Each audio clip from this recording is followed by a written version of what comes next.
Hello, everybody. Good evening, good evening, good evening.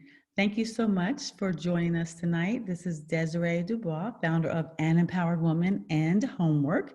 Homework is where you can live where you work, work where you live, anywhere in the world. And so, what we've been doing for the last 12 years, we've been having these sessions called Let's Talk Success. And that's when we feature women who have built million dollar businesses and they share their stories, their challenges, their victories, and their secrets to success. So today I have the pleasure of being able to introduce you to Monick Halm. So dear to my heart because I knew her when she was just starting and I've seen her grow through this journey together. And this is exciting to see how she's blossomed. Monick Halm is the founder of Real Estate Investor Goddesses. And as well, she has her podcast. She's a speaker. She's a mentor. She has lots and lots of mentor masterminds, lots of things going on. So Monick, good evening. How are you? And welcome. Thank you for having me. I am great. I'm happy to be here. I love, especially in this time, it's always good to connect to other people. It is. It is. So you do, you influence a lot of women, and but I really appreciate you taking the time to share your story and your journey with our ladies because I think it's important for them to see that it's possible. To Yeah. see how you do it, where you came from, what you've encountered, and what the good part, what you've celebrated. So let's get started. Let's go with the story. Let's go back. I'm back and tell. So like I know when you were a young little Mhm. whippersnapper, did you Yeah. have an idea of being in your own business or what did you want to be when you grew up and people asked you then? I was like, I know I've heard your story and you were like an entrepreneur from birth.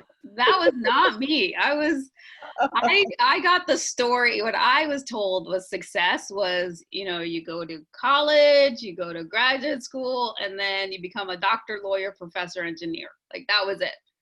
Um, and there were quite a few doctors in my family. For a while I thought I was going to be a doctor, and then I rebelled and I became a lawyer. So that was it. I never thought about being an entrepreneur at all, although my grandmother was.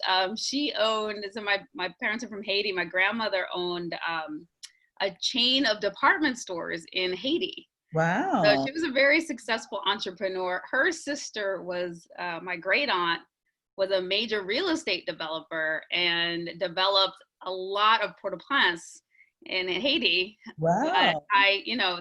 it kind of skipped, like for whatever reason, Let's my skip ahead. parents' generation, they go to college, become a, you know, get Mhm. a good job. That's all they got. But it was in your blood. It was It all of a wasn't my blood. It wasn't my blood, but I wasn't taught that and I didn't think about it. Yeah, it was in your blood. So the thing is that did you live in Haiti at all, or were you always I raised in? never lived there. Yeah, I was born in the US, grew up here, but we would go back frequently during the summers, at least until it got very crazy there. But yeah. No, very crazy. So Yeah. when you went to college, at that point you decided to do law. Yeah, I You just go decided to for go law. the law route. But I wasn't as into the maths and sciences, and that was like, well, I'm not as into math and sciences, so I guess that leaves law. The process of of, elimination. of the of the four, I was like, I'm not going to be a professor. I don't want to be an English professor, so I guess I'll be a lawyer. That's it. So And so tell us what happened. So did you actually practice law, and if so, where? I practiced law for 10 long years, and I went into law. It was just because I was an English major and that was the other option. And I was like super unhappy as a lawyer. But it was so much a part of what I like, this identity and what I'd been taught was success, right? And I was on a big law firm, partnership track, six-figure salary. Like I should have been deliriously happy, but I was miserable. And What what I type was so of miserable that at one point my appendix ruptured. I was in the ER, and when the doctor told me that my appendix ruptured and I'd have to be in the hospital several days, I ended up being in the hospital for 9 days.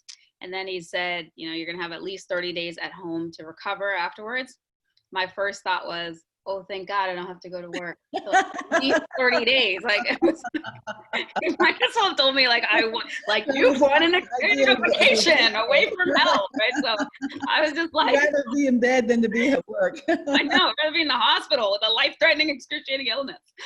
So I was like, this is not right. It's like, this isn't good. And I knew that job was what had caused I was like, this job is literally killing me. Like, I was so stressed out. And I needed to find a different way, but I had done everything right. I'd never been taught another way of being and doing this. So it was not an easy straight path to becoming an entrepreneur and to finding real estate. It was a series of happy accidents that got me here. But I appreciate the misery, because the contrast allows me to appreciate so much more what I have now. So it's just like, oh, okay, this is what it's supposed to feel like. And I can really appreciate even the challenging parts of being an entrepreneur, because they feel so much better than it was when I was a lawyer. Well, it helped you redefine happiness. It helped you redefine success. You wouldn't have known the pain points, or that if you had not experienced them that way, and had that comparison to be able to choose. So I'm sure it reinforced when you hit those points and those challenges, it reinforces the fact that still, no matter what, this is better than. Oh yeah. What type of law did you practice? I was a corporate litigator. Okay. Yeah. It was dreadful. It was scary. Really terrible. But like I said, I appreciate it, and I still get to. Well, I'm really happy now that I have lawyers and I hire lawyers versus having to do the law piece myself. But it is very valuable to be able to speak their language and to know what to look for, and to so in that sense, nothing was wasted. But yeah, I can imagine it being an advantage to you now, again, a huge advantage in that respect. So what happened? You said it was a series of happy accidents. So from when you recovered from that 30 days of vacay, yeah. What happened then? That's a way to think about it. Yeah. So it was, there were a couple of things that happened. First of all, during that 30 days, a friend of mine, when I was in the hospital, gave me the book, The Artist's Way. I don't know if anybody here has heard of it. Julia Cameron. Mm-hmm. And since I had 30 days at home, I did it. Oh, Jen, she gave a thumbs up. Yeah. Yeah. All right. I love that book. It is, and it wasn't because I thought I was an artist. I actually was so not the artist, right? It was my brother was the artist. I was the studious lawyer one. But as I started doing it, first of all, I realized there was a creative person inside of me, and I did have this artistic, there was an artist inside that I hadn't ever, I wasn't tapping into. But also as I started feeling into that right brain part of myself, my intuition, it took me on this incredible journey, and just helped me think outside of the box, because I had been so in the box, right? The box was a lawyer, you go to school and you get straight A's and you take these tests and then you box, right? I was in that box, and that work helped me get outside of that box. And so I ended up, that next year I went to Argentina as a visiting scholar. I was singing in a jazz band, I started painting, all this stuff, lots of things. And I came back and I went into different parts of law, trying to find if there was a path in law that fit. And it took me, that's why it took 10 years to get out, because I'm a slow study. But anyway, so I was just this isn't it. Well, how about that? Maybe this firm was bad. Maybe that firm is better. No, that firm's not good. Maybe a small firm is better. It's oh, that's worse. So I finally, but what happened with real estate is that the only thing I'd ever been taught about real estate was to buy your own home. That was it. It was you get a job, you buy a house. Nothing about cash flowing property or passive, that was just buy a house. Which, if anybody here who's read Rich Dad Poor Dad here, you're familiar with that one? So in that book, I'm seeing some thumbs up. Yes. In Rich Dad Poor Dad, the main lesson I got from that is that, and I got it a little later, but the regardless of what the bank says, your house that you live in is not an asset. Assets are things that put money into your pocket. Liabilities are things that take money out of your pocket every month. So, people think, oh, my car, like that's like the bank considers that an asset. And unless you're using like renting it out on Turo or using it for Uber or something, like it's not an asset. And same with your house, unless you're renting it out, not an asset, it's a liability. But all I was taught was to get a house. And so I went to do that. But that was 2005, towards the top of the last bubble. And, I think most people here are probably from Southern California, but, like an average house in a decent neighborhood, upwards of $600,000, $700,000. It was just to like be in a neighborhood where you wouldn't have drive-bys. I didn't have like crazy, expectations, but I couldn't afford it by myself. And a friend of mine who was in a similar boat suggested that we get a duplex together. And so we did that, but instead of finding a property with equal sides, we ended up finding this property that had a much bigger unit that we each took a bedroom in, and then there was a upstairs 2-bedroom that we rented out. There was a back house that we rented out. We rented out our basement. We house hacked before I knew that was a thing. But I was like, this is awesome. These people are paying for mortgage and expenses. It's like, this is great. I still didn't think about it as a way of like, getting out of law. I just thought, wow, I have free housing. And then, and tax benefits. But when I met my husband, he had a duplex. And then when the market crashed, actually, so this is a story that has really been like coming up a lot for me during this time of COVID, because so in 2008, I was pregnant with my daughter, and I was still working as a lawyer at the time.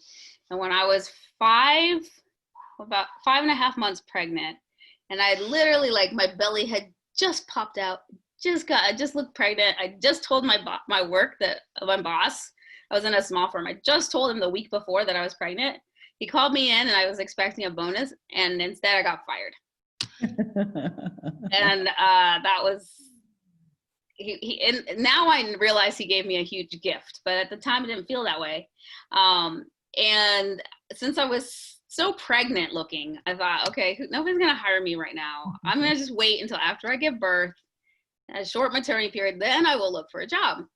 So my daughter was born late August of 2008. And then within a month, the markets were like in free fall, like the economy just. Yeah. So I've got a lot of like, it's very reminiscent for me right now, like what was going on then. And my husband's income dropped 90% too. So he was a graphic designer, was music industry. And that was like, that crash, and all of a sudden, like, it was really, really scary times. And yeah, what saved us though was having some real estate. And we were, what's like, LA doesn't cash flow hardly at all. So it wasn't cash flow that saved us, but we had like a little bit to help keep us a roof over our heads. And we had to short sell one thing, but we sold another thing. And then we had some profits that we started then flipping. We started flipping houses. And that got us into that game. And it was like, oh, wait, this actually like feeds us. This is fun. It's fun. And I like real estate. So we were flipping until 2015, when houses were not quite on sale, and it was super competitive, and it was really hard. And it just felt like a short-term job, and I wanted something more passive. So at that time, I ended up meeting somebody who became my mentor, and who just showed me how I could, taught me I could bring groups of investors together to purchase larger properties, and also that I didn't have to purchase in LA where it was hella expensive. And that just catapulted us. So when we had that shift, then we started the syndication business, like basically crowdfunding real estate. And that was the first 7-figure business that we managed to create. And then concurrently with that, or like as I got into that and I saw this like world that was so masculine. There were so many guys. I was on this high-end mastermind. It was like me and 19 men. And I'd go to events and there'd be like 90+% of the room would be men. There were no women around. And it was like 2016. And I just, and it came to me as this divine download to create Real Estate Investor Goddesses, to create to call women into that room. While I was in between doing the lawyering and while I was flipping and doing the real estate, I also became a coach, and I was actually an abundance coach for women. And so I was already working with women around money, and it was just like the angels sang. I was like, this is what I'm supposed to do. When that idea came, I was like, yes, like that money piece and that abundance coaching, plus like teaching them about real estate, because this is how you build wealth. I was like, this is how, like, for millennia, people built wealth through real estate. And I was like, there are no women here. Nobody's talking to them. Mm-hmm. And we're different from guys when it comes to money and investing. And, and I've been studying that, and I could incorporate that. So I married like that goddess piece with the real estate piece, and Real Estate Investor Goddesses was born. And this divine download with this mission to help 1 million women create financial freedom through real estate investing is what has been driving me. Yeah, I remember then. I remember, again, I just remember so clearly when you were having that time and you were establishing that program and building it and testing it and trying it. And, so you make it sound like it was so easy to transition as well as what you're doing. So easy. Challenges. So like, yeah, that's a reality check. So those who are about to quit their jobs. What are some of the challenges? And the other thing is, I think it's important for people to share that, because, and now in retrospect, we don't look at it necessarily as a bad thing. All the challenges really helps us grow, and it helps us leap us forward, because without them, it would be an unrealistic ride, and we wouldn't really know how to stand strong in the moments that we need to. So what are some of the challenges either in that transition or that you've encountered being the woman, one of the only women in the room, because that I recognize and I realize that, not only being a woman, but being a minority and being, just being in a big industry, Mm-hmm. There's the challenges there, but also the challenge of actually being able to get investors, and just kind of walk us through some of the challenges in that process. Okay. So the first challenge was up here. I think one of the things that held me back at first, and I was trying lots of different things at first. So I just kind of glossed over the highlights, and I didn't even tell you like the number of different businesses and different things I was doing.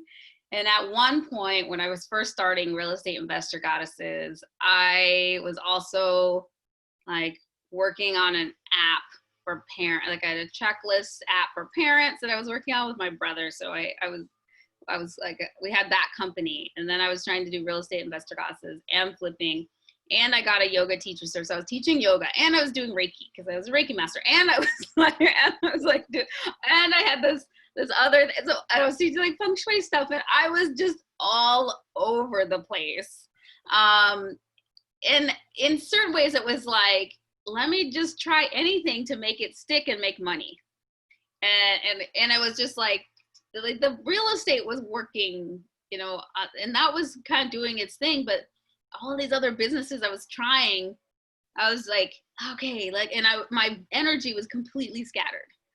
And around that time, a friend of mine, Kyle Wilson, held this, he actually brought Brian Tracy, who, I don't know if anybody here is familiar with Brian Tracy. He's the speaker, written tons of books. Jennifer knows him. So there was a 3-day event that Brian Tracy did, a Success Academy, in Dallas, and my friend Kyle was putting on for him. And so I went to that, and the main takeaway I got from Success Academy was the most successful people are focused on one thing. They have one thing. And I had to like kind of humbly look at myself and go, I am so not. My sister was Not like, that girl. Not that girl. how many jobs do you have? Like, what are you doing? Because I was like, okay, you're yoga classes and then I'm doing, and I was like everywhere. It was like one thing. And so it was hard because I was, I was working with my brother, and at that point, it was also, he'd like gotten cancer, and it was like, and I had to say, and I looked inside, and I was like, of all the things I'm doing, the thing I'm most passionate about is the real estate. And so I had to let all the other stuff go. And even though I really enjoyed all the other stuff, but it was like the real estate made the most sense. And I had to like have a tough conversation with my brother and say, like, I can't continue doing this business. A is like making us no money, and B is like, it's just like distracting me from what like I'm really passionate about. And I was like, I don't care about checklists. Like, it was a checklist. I was like, I don't care about that. It's like, it's not my thing. But so anyway, so that was a hard thing to do, but that was a complete game changer when I was just like one focus. And it was it's like everything I do is about real estate, and everything I do is really about like my mission to help 1 million women create financial freedom through real estate. So I have like a couple businesses, but everything leads towards that one goal. Mm-hmm. And that was a big game changer. So that was one of the big challenges, and something that really shifted a lot of things for me. And you were asking me like, what was it for the challenge being the only woman and being a woman of color? And being a young woman, being young, some people underestimate you. I'll be honest. I think, I've been studying the divine feminine and relationships between men and women, and for a long time. So I think I'd started looking into that in 2004. So this was something that I had gotten quite good at. And one of the things that I have learned is that like a woman in her powerful feminine, a woman in her feminine or mature feminine is very powerful.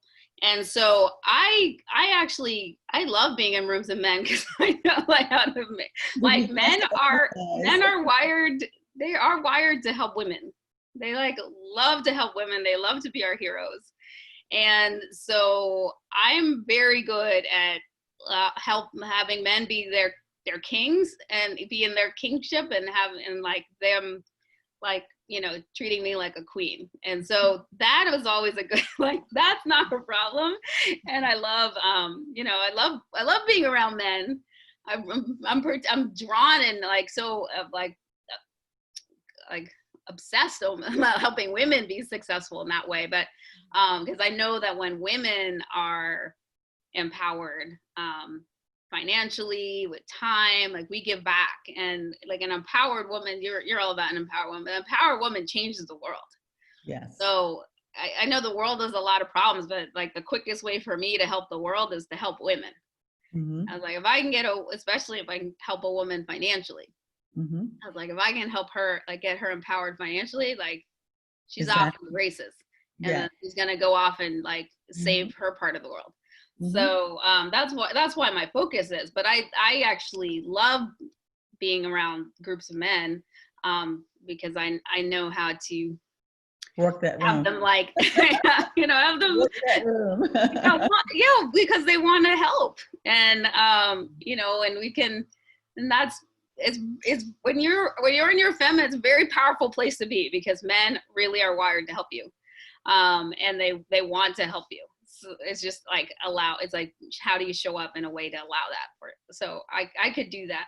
But the other thing is, I just took, instead of using my difference as something that was bad, I used my uniqueness as like my superpower. Because one of the things is, you go into these rooms and it's like majority are white men, and it's like, you don't want to be Waldo. And I was like, the good thing is I'm not Waldo. I'm like a unicorn that walks in that room. Right? Like, I'm very unusual and I'm very memorable. So I just like, and then I just have to go and make that impression, a positive one, and just be about like, how can I serve, and how can I like and I show up positively, but I'm remembered.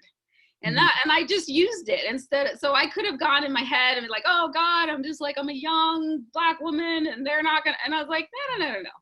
First of all, I know men are wired to want to help me, and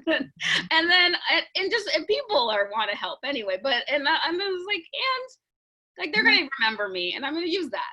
And I'm just gonna like show up, give a good impression, and they're gonna remember me, and that's gonna be positive. So I used it instead of letting it hold me back. And the So thing is, that wasn't, huh?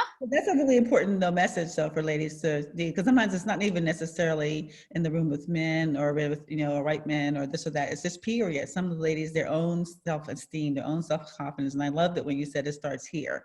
It starts in your own head. So in your own head, when any situation that you walk into, you can be intimidated or you can be empowered. And it's just making sure that you remind yourself, again, whatever it is that you're bringing to that event, you're bringing to that table, that it is wanted, needed, and you're there to serve. And people pick up on that. They pick up on that, and eliminate anything that is going to do anything that's to diminish that in any way. So then that's a really important lesson. I think that holds a lot of women back, not necessarily their intelligence, because we're just as smart as, we're just as yeah, we're smarter, if not more. Sorry. I don't want to say that, but our brains move so fast, but we're like more intuitive. Actually, our brain, like the sides of our brains are connected in ways that men are not. So we definitely do have like this intuitive. There are things that we have that are super great assets. Men have their they have their own, right, their strength and their the things that they're single-minded focus. There's a lot that they, it's like it's yin and yang. We need both. Exactly. But it's just like embracing the yin, but also like not allowing your difference to, because it's mental. Yeah. So one of the things that like literally from the heart, we're all the same. Yeah. One of the things that drives me crazy is my thing. I get driven crazy by all the people would talk about privilege. Well, there's white privilege and male privilege and this privilege and that privilege. And that drives me crazy because that's just like an excuse to make yourself a victim. And I'm like, I don't believe in that. And I go, and then I read this, not that there aren't systemic issues. Like I'm not ignoring that, but I remember reading this article by somebody who had grown up in like Appalachia. It was like a white, who ended up like getting out and going into Ivy League, and it ended up on a coast, so he was like, yeah, I had like white privilege, but you tell that to like the folks back home that are in trailers that have no money, that are like, that are with abuse and all that. It's like, is that privilege? And there are different types of privilege. And I realized I was like, that's true. So I grew up, I was privileged to have both parents in the house. So I had that privilege. I'm privileged to have gone to have a great education at like Ivy League schools. I'm privileged to be in this country. I'm privileged to read. I'm privileged to, it's like there's so many ways in which I have privilege. Yeah. And I could make it that, I'm Black, I'm a woman, and I'm holding. I was like, no, I'm a unicorn. Like that's like I'm privileged to stand out. Like so I don't think in terms of like what's working against me. All of it, I look at it as something that I can use. Good news. So challenges though, there must have been a few along the way. Oh yeah, of course. So when women are aspiring to, to be that unicorn, to be that, that wonderful Wonder Woman, what are some of the things, the challenges that you found and that probably are common across the fields? Well, one of my challenges initially was, so what I had to learn how to do was get comfortable with sales. That was a big challenge, because when I was starting, I was like, ooh, sales is like icky word. And you think about like sales, you think of like some slick, like used car salesman, like trying to sell you a lemon or so, and it's just like, ooh, like sales is gross.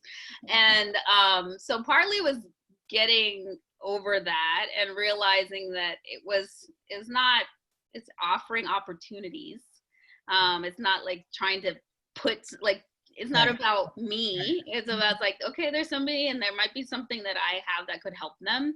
And so I'm Exactly. offering them opportunities. And if it's Mhm. a fit, then it's a fit. And if it's not a fit, then it's not a fit. But like just being so I had to get comfortable with first with that like just the whole process of that, and Mhm. then just learn how to do it. So in a way that was very heartfelt. So that was a, again, that was more of a mental thing. But if you don't have sales, you do not have a business. So it's like there's no As business simple without as sales. as That's, simple as that's that. not, that's, you got nothing. You got ideas, and you're going to have a pretty website and all this stuff. But if nobody's buying, you ain't got a business. So that was the first, like one of the major challenges after like focus, was learning like how to sell. So I actually, put a lot of attention on learning that skill, because I realized like that was the most important skill I needed to have my business. And did not, I wasn't particularly skilled at it. And I had to first like get over like thinking it was a bad thing. And then like that was the main block. And then after that, just like really learning how to make it about the other Authentic. person Mhm. and not about me. So that was a challenge that I had to overcome. And and then there have been like plenty of challenges just in terms of like in real estate having the wrong team members, Mhm. and just, or in business in general, like business, whether that's a real estate based business or any business, it's like you're as strong as your weakest link. Mhm. And it's really important to have great team members, and try to like working with the best people you can. um, so that was, that like generally when I've had challenges around real estate, often it's been, or in business, it's been about having the wrong people on the bus. So whether it's at your team immediately or a property manager or a Yeah, especially or like bad property managers. Oof, because all your bad. invest primarily most of your investments are out of state, so you're truly dependent upon them. You're at arm's They length. are running my business there. Exactly. So you're They're really managing you're it. crucial in making sure that they are doing it correctly. Otherwise, that affects everything. Not only you, but you've got the investors to answer to. So tell us about that. Is there any way that you've learned to mitigate that, or to that Yeah, this so across the board, not even necessarily them, but what do you do now when you're assessing to bring someone on board in any one of my mentors, Beth Clifford, taught me the 3 C's, and I live by this. So the 3 C's. So first, so I assess people in this level, in this order of importance. The first C is character. I look at what is their character. How do they show up? How are they? Are they of integrity? Do they do what they say they're going to do? How do they treat people? I look at it like, especially if I'm about to, you're at lunch or dinner. It's like, how are they treating the staff, like the wait staff? Like I look, it's like, how are they? What is their character? So for me, it's important that people are, they're of integrity, they're kind, they're respectful, they're, um, they show up the way that they say they're going to show up. So that's the first thing I look at. The next thing is, the next C is commitment. So what is their commitment, both to what we're working on together and to our, like, the mission, vision, and values. So one of my big values with regards to real estate investing is I only want to invest where I'm going to leave a property in a community better than I found it. It's That's really important to me, and so they have to have that same commitment. It's not about being a slumlord. It's not about getting every dollar out of the deal. It's like, we're here to leave this place better than we found it. Another commitment, another value that I have is relationships for life. So I am not thinking transactionally about relationships with people. I want to be able to keep working with the same people again and again and again and again. I want them to like love working with me, and vice versa. And so in thinking about relationships for life, I'm not transactional in terms of how I show up with people. I want everybody to feel like they're winning, and to feel like they've had a good deal. And I don't want to work with people that are transactional. So that's like the types of commitment, and then commitment also to our project. So if I have a contractor and they have like 10 other things and they're not showing up to my job, like that's not working. So they have to be committed to what our project is as well. So it's like in terms of the vision, but also the project we have together. And then the last is capacity. So, with regards to team members, you can always train up capacity. You can't teach like the character, there's nothing you can do. Commitment, sometimes you can enroll them into commitment, but I like them to show up that way. And then capacity, honestly, I like them to show up with capacity too. One of the things that I also learned was work with the best. They won't cost you money, they'll make you money. Mm-hmm. So I try to work, so in terms of capacity, I try to look for the best people that are doing something and work with them to the extent I can. And factoring in those 3 C's has really made a huge difference for me. Can't say like it's like 100% of the time, but definitely way better odds after like 90-some% of the time. It's been I have great people that I work with. So your challenges, your story, your challenges, your victories. Like at what point did you say, okay, this is real, I'm doing this? And not only in business, but also there's personal victories that align with that. So share some of your victories, your moments that you said, okay, this is real, I've reached this point. I mean, do you set goals so that you, or benchmarks that you achieve and then celebrate from there? I do. Well, actually somebody, I think in the chat, somebody asked about like raising money. I think the first time somebody agreed to like invest $50,000, I was like, I was like, oh my God. So that first yes was just like, yeah, that opens the floodgates, doesn't it? It totally frees you. Yeah, I was like, oh my gosh. And then the first, then completing the first deals. And actually after every time you're like, you finish a raise, like, yay, we did that. With regards to Real Estate Investor Goddesses business, I think like my first big victory was after my first 3-day event, which you were at, and that was in 2018. And then it was, so as I was kind of sharing about the Wealthy Goddess program, and I saw like people hop up and run to the back of the room. Like I'd never seen that before. I was like, is that a real thing? Like people are running to the back of the room. I was just like, I was like on stage, like trying to keep focus on what I was saying. I'm like, people are running to the back of the room. It's crazy. It's amazing. So that was, and then it was like, it literally was like overnight. It's like, I have a 6-figure business. That just happened. So that was a huge victory. But every time one of my goddesses gets a property, that's like the best thing. Every time they're like, they close escrow, or they, and they do it. That's the best. That's what I look for.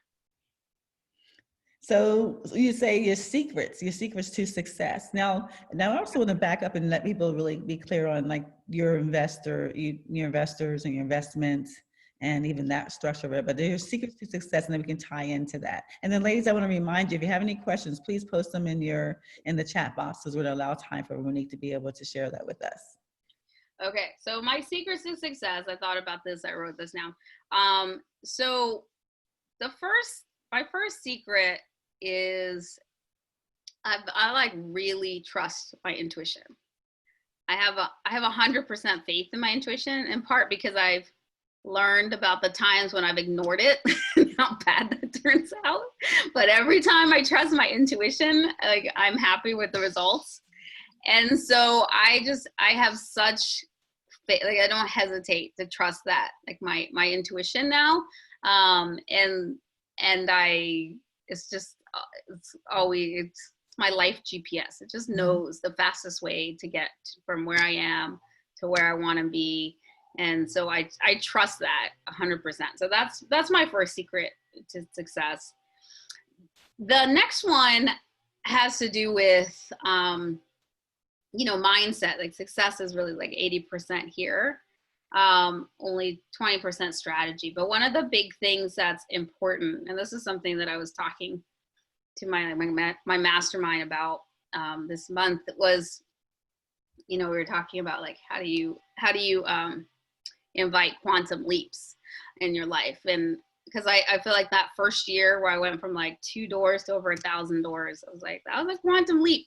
And I like, sometimes it happens like that. I was like, oh wow, like quantum leap. And one of the things that's really important for that, and I realized like that's been there every time I've had successes, is being really in alignment with your desires, your beliefs around what's possible, your identity. So before I started asking people for money and syndicating, like I just had this, like I believed I was a syndicator. I hadn't started yet, but I was like, I syndicate. Like there was not a doubt. It was like totally an alignment for me to do that. So so it went quite fast, and I think a lot of that was because it was my identity matched that. So and then my actions therefore match that. So that when you have your desires match your beliefs, match your identity, then your actions will match. And so you need that alignment. So that's been, I think that's been the key to success. And I've learned strategies over time, especially that help, like when I can spot beliefs that are not serving me, and I can reprogram them. And the last thing that it's honestly, it's prayer. It's like, relying on my higher power. And every morning I wake up with the prayer, like bring the people to me that would most benefit from working with me. And, and just like, let me serve, let me be of service. And so I show up that way. And that's been the secret, just allowing, higher power to sort of drive the bus there.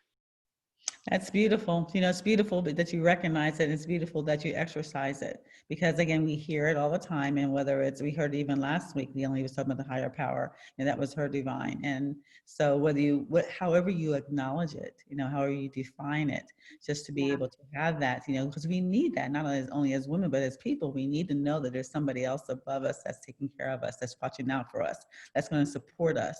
In our dreams, that we're just not out there rambling, doing it, that we need to know that there's some anchor somewhere, somehow, that's there, that's going to keep us on track, and that's going to make it happen. So I think that the more people hear about it, and they know that it's okay, that's definitely, it's not even though it's okay, it's a necessity. And that does make the difference. Again, no matter what you're honoring, then that's really beautiful. It is. Because I think people that resonate with that, what happens is that the people that resonate with that feels the same way, immediately there's a link. There's a congruency, and that will allow them to want to work with you, because it breaks down those barriers and those bars. And sometimes people don't know how they've earned the like and trust factor, because sometimes people really don't know you, and sometimes they don't even really like you, or they really don't trust you. But that ability to be able for them to see that you carry that, and you carry not only yourself that way, but you carry your mind that way, that it allows them to do that. So that's great. Well, I think if they don't know, like, and trust me, they shouldn't. They shouldn't until they know, like, and trust me. No, they shouldn't. And that's fine. I don't like. I'm okay. Yeah. I'm really lucky, because especially since I've been so intentional about using that prayer, I have like very, very, very incredible conversion rates. And so most of the people that show up to me are such a fit. They're such a match because of that. So I don't, and if they're not, I'm like, okay, beautiful. You're not you're not my person, and that's okay. Like, go off and like do your dreams with somebody who is your match, and that's all good. Exactly. Yeah.